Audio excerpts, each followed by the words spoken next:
riwayat Imam Ahmad, Tirmidzi, Ibnu Majah dari Ibnu Abbas radhiyallahu anhuma bahwasanya Rasulullah SAW bersabda, "Iyyakum wal gulu, fa inna ma ahlaka man kana qablakumul gulu." Jauhilah oleh kalian sikap berlebihan, karena sungguhnya sikap berlebihan itu yang telah menghancurkan umat-umat sebelum kalian. Jadi ini akan membinasakan, karena kalau ada orang, ada dosa-dosa ada dua macam Bapak Ibu sekalian ya. Ada dosa syahwat, dosa yang diikuti dengan hawa nafsu, kayak zina, riba, ya, mencuri. Ini orang yang melakukannya tahu kalau dia salah. Semua orang tahu salah. Mukul orang, gunjing, ambil barang orang lain. Dia tahu dirinya salah. Jadi lebih mudah taubat. Tapi yang masalah dosa kedua, namanya dosa syubhat. Syubhat semua dalam hidupnya. Dia pikir dirinya ibadah, padahal selagi salah. Ini bahaya sekali. Orang nggak tahu masuk dalam syirik, masuk dalam bid'ah. Dia pikir dirinya ibadah, padahal sebenarnya salah. Diingatkan Rasulullah tidak pernah contohkan, nggak apa-apa. Loh kok nggak apa-apa ini? Gimana caranya nggak apa-apa? Nabimu tidak pernah contohin, nggak apa-apa? Gimana? Sahabat nggak pernah contohin, nggak apa-apa? Ini bahaya sekali ini, resikonya besar ya. Seakan-akan orang mengatakan, kalau Rasulullah SAW masih hidup, tidak apa-apa ya Rasulullah, saya kerjain nih. Walaupun anda belum ajarkan. Kira-kira kalau dia bilang begitu depan Nabi, diapain sama Nabi itu? Pasti dia dihardikin. Tidak boleh. Gimana caranya? Ya. Para sahabat saja tidak ada yang berani itu. Ada yang pernah bilang, kan ada beberapa sahabat yang melakukan perbuatan Nabi tidak pernah contohkan. Jangan lupa loh, waktu itu wahyu masih turun. Dan ada dalam sunnah-sunnah Nabi ada namanya kauliyah, perkataan, ada fi'liyah, ada perbuatan, ada takririyah, persetujuan Nabi. Kalau sesuai dengan wahyu, Nabi enggak tegur, Nabi biarin aja. Kalau dilarang, Nabi larang. Karena wahyu lagi proses turun. Kalau sekarang Nabi SAW sudah meninggal, agama Islam sudah sempurna, gitu kan? Untuk apa kita mengatakan boleh kita tambah-tambah? Kan jadi masalah. Syubhat jadi dia. Dia pikir dirinya ibadah padahal lagi salah. Kan ini jadi masalah ini. Habis waktunya bertahun-tahun dalam hal-hal yang tidak ada gunanya. Gitu kan? Orang jaga kuburan, di situ dipakai kesyirikan. Orang minta-minta pada jenazah, dia anggap dirinya ibadah. Duit ambil dari situ, hidup dari situ, ini kan masalah. Jadi banyak orang subhanallah tidak sadar, padahal dia masuk dalam dosa syubhat. Dan ini lebih bahaya, karena orangnya susah taubat. Dia anggap dirinya benar soalnya. Ini masalah ini. Ya. Mudah-mudahan Allah selamatkan kita dari situ. Nah, di antara dosa syubhat itu adalah gulu ini, berlebihan, melampaui batas, gitu kan, terhadap orang-orang yang dianggap soleh. Muslim tentu kita boleh menghormati orang soleh ya, orang soleh boleh kita hormati, kita junjung dia, kita hormati, terima pendapatnya, dahulukan dalam kegiatan-kegiatan duniawi itu boleh saja. Yang dimaksud berlebihan ini adalah terutama kalau sudah meninggal, akhirnya nanti dilakukanlah banyak hal-hal yang berhubungan dengan dia, kayak diambil tanah tadi kuburannya, minta-minta sama dia dan seterusnya. Ini jadi masalah. Bahkan ada saya dapat informasi itu di kuburan mereka taruh air, diinapkan 3 hari, dianggap sudah air berkah. Kan tidak ada hubungannya air berkah dengan kuburan, ditaruh di kuburan. Mungkin lebih berkah kalau kita di situ berdoa sambil minum air itu sendiri buat diri kita, bukan berdoa di situ di kuburannya ya. Tapi subhanallah seperti itu. Ada orang menikah datang ke kuburan minta supaya diberkahi pernikahannya.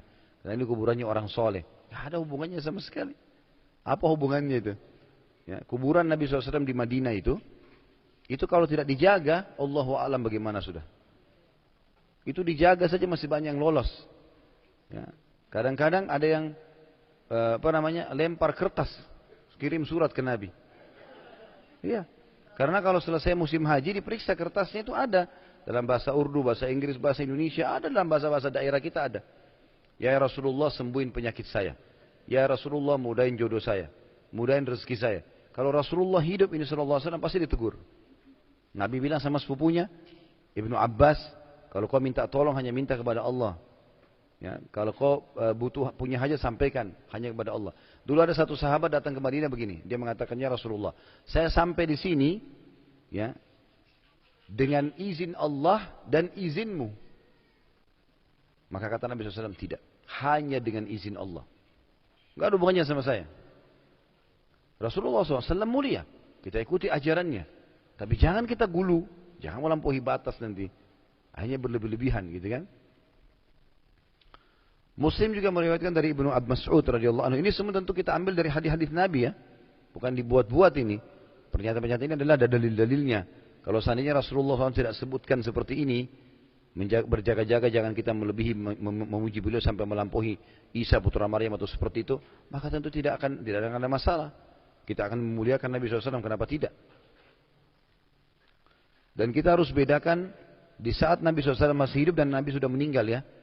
Kalau Nabi SAW masih hidup, kalau ada perbuatan sahabat yang salah, Nabi tegur.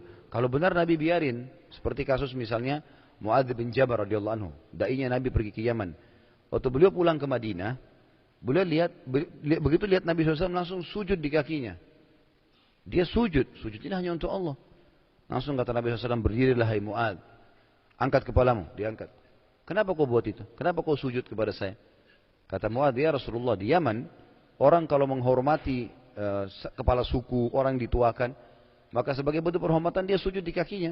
Dan saya rasa anda paling layak untuk disujudi di antara manusia, gitu kan? Kalau mereka sujud di kepala suku, raja mereka, maka anda Nabi. Kata Nabi SAW, tidak hai Mu'adz. Kalau boleh sujud begini kepada seluruh makhluk, saya akan suruh istri sujud pada suaminya. Tapi enggak boleh. Nabi aja larang sahabatnya. Berarti kalau ada perilaku sahabat yang salah, langsung Nabi tegur kan? Diingatkan, kalau Nabi masih hidup begitu memang. Sekarang Nabi SAW sudah meninggal, agama sudah sempurna. Jangan kita buat-buat nih. Kemudian ada perilaku-perilaku yang dilakukan oleh sahabat keliru. Dari ditinggal. Ada yang benar. Seperti Ummu Hani radhiyallahu anha, pernah Nabi SAW bertamu ke rumah seorang sahabat, tidur, keringatan Nabi SAW. Lalu waktu Nabi masih hidup, keringatan, rupanya sahabiat ini ngambil keringatnya Nabi. Ditaruh di botol. Iya, ini dikirakan sama dia. Ini perilaku dalam hadis sahih. Maka Nabi SAW kaget bangun. Kata Nabi, waktu Nabi kena kepanasan, Nabi bangun, Nabi mengatakan, apa yang kau buat, hai Ummu Hani? Dia bilang, saya ambil keringat anda ya Rasulullah, untuk saya jadikan minyak wangi untuk saya sama anak-anak saya. Maka Nabi SAW mengatakan, boleh saja. Karena beliau masih hidup. Dan karena betul, boleh, Nabi bolehkan. Yang tidak boleh, Nabi larang. Ini semasa beliau hidup, gitu kan? Semasa Nabi sudah meninggal, sudah lain ceritanya ini. Harus kita hati-hati sekali, pekah. Jangan sampai kita pikir diri kita berbuat salah berbuat benar tapi ternyata salah, gitu kan. Dalam riwayat Imam Muslim diriwayatkan Ibnu Mas'ud radhiyallahu anhu berkata bahwa Rasulullah SAW bersabda, halakal mutanatti'un. Binasalah orang-orang yang berlebihan tindakannya. Nabi SAW mengulanginya 3 kali. Dan ulama hadis mengatakan yang dimaksud berlebihan adalah yang Nabi enggak perintahin kerjakan, yang justru diperintahkan dilalaikan, seperti itulah. Maka dianggap mereka adalah orang-orang yang berlebihan. Atau berlebihan dalam melakukan ibadah, misalnya Allah subhanahu wa ta'ala, untuk ibadah kepada Allah, tapi dia mau buat semau dia sendiri. Tidak mau ikuti panduan wahyu. Ada orang begitu ya. Ada beberapa orang-orang yang menisbatkan dirinya pada sufi ya. Orang-orang sufi begitu. Mereka yang beribadah kepada Allah tidak butuh wahyu. Ada sendiri kabar gaib yang datang. Tinggal sholat di rumahnya, nanti datang sendiri berita gaibnya. Jadi tidak butuh seperti wahyu. Syariat ini hanya untuk orang awam. Kita punya hubungan langsung kepada Allah. Lalu mereka menarik statement atau pernyataan Allah SWT, ya, ayat Allah tentang Nabi Khidir alaihissalam yang dikatakan yang dikatakan min ladunna ilma. Kami berikan ilmu dari sisi kami. Maka mereka mengatakan berarti ada ilmu namanya min ladun. Dari sisi Allah langsung datang, gitu loh. Maka ini mereka menganggap bisa didapatkan sebagaimana Nabi Khidir dapat. Khidir alaihissalam Nabi, ada wahyu datang kepadanya, gitu kan. Yang Nabi Musa sendiri tidak tahu waktu itu. Kenapa dia bunuh anak kecil, kenapa dia bolongin kapal, kenapa dia perbaiki tembok yang sudah mau rubuh dan seterusnya. Ini semua adalah mukjizatnya Nabi Khidir alaihissalam. Tidak boleh kita mematok kalau itu bisa ditarik di zaman kita sekarang. Allahu a'lam. Baik, kita